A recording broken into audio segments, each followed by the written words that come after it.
Kera habaye umugore n'umugabo babyarana abana 3. Dusigasire umuco wacu utazacika. Ubusa bwaritse ku manga umuyaga urabwara agace karacuranga uruhuru ravugiriza. Kera izuba ryaracanye imigezi irakama, nuko inyamaswa zose ziraterana zijya inama yo gushaka uburyo zafukura iriba rirerire zigira ngo none zagera ku mazi.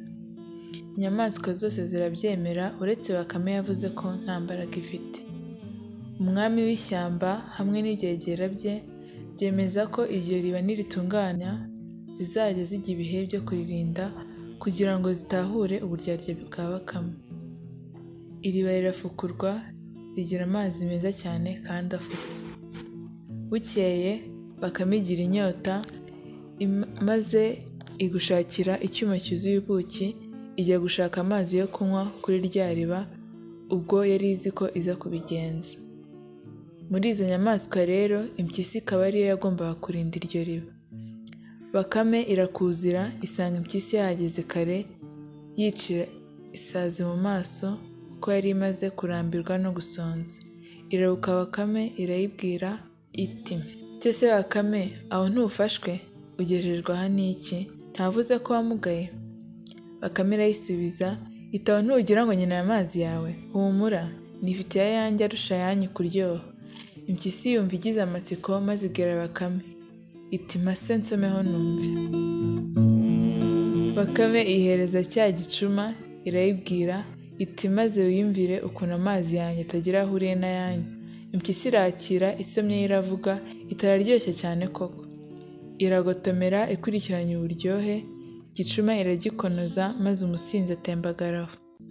Bakame ibibonye ityo yegura igicuma cyayo iravoma, imaze kuvoma iriyuhagira, irangije irayatoba cyane kugira ngo yerekane ko itwaye za nyamaswa agahigo, nuko irigendera. Impyisi aho ikangukiye isanga Bakame yarundutse, amazi yayahinduye ibiziba. Nuko Bihehe ijya kubitekereza izindi nyamaswa maze zirayitonganya cyane zigira ziti, "Nta kamaro kawe." Impyisi nayo iti, "Ngaho namwe mwigireyo, muzamureba ukuntu ako kagabo ari akanyabwenge kandi gafite amazi meza, kayaguha ngo unyweho ugasinzirira ko." Ariko izasimbuye ya mpyisi ntizashoboye kuyirusha ubutwari. Imwe gusa muri zo niyo yashoboye gutahura uburyarya bwa Bakame, nyamara zose zarayisuzuguraga zikayinegura ingendo n'uko iteye. Akanyamasyo muzi ukuntu kagenda gasodoka, ariko karakugendeye gakururuka kageze kuri rya riba kihisha mu mazi.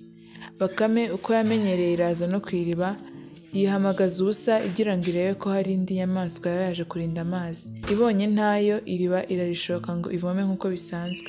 Iratangira iravoma, akanyamasyo kaba karayisingiye akaguru, karayikomeza karayijyana imbere y'umwami w'ishyamba.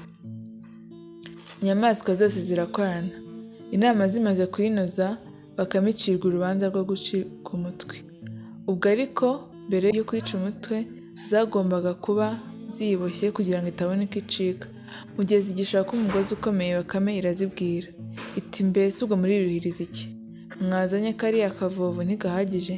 Erega ntabwo Bakame nduhije." Izindi nyamaswa ziti, "Koko Bakame utubwiye ukuri." Nuko zireba akavovo k'insina maze zirakayibohesha. Hashize umwanya izuba rimaze gukomera, akavovo karuma. Nuko Bakame imenya ko igihe cyo kwicikira kigeze, itangira kwibohora.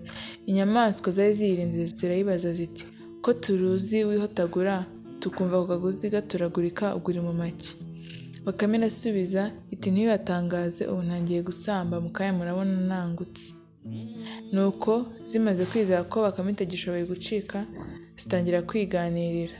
Mu gihe zikibereye mu kinwanwa, Bakame akagozi irakagutura, isimbuka rimwe nk'umurabyo irazimira pe. Inyamaswa ngo zikebuke zisanga Bakame yagiye kera, zisigara zamanjiriwe, naho Bakame yisangira nyina mu ndiri yayo. Sinjye waherahera Bakame n'ubwenge bwayo.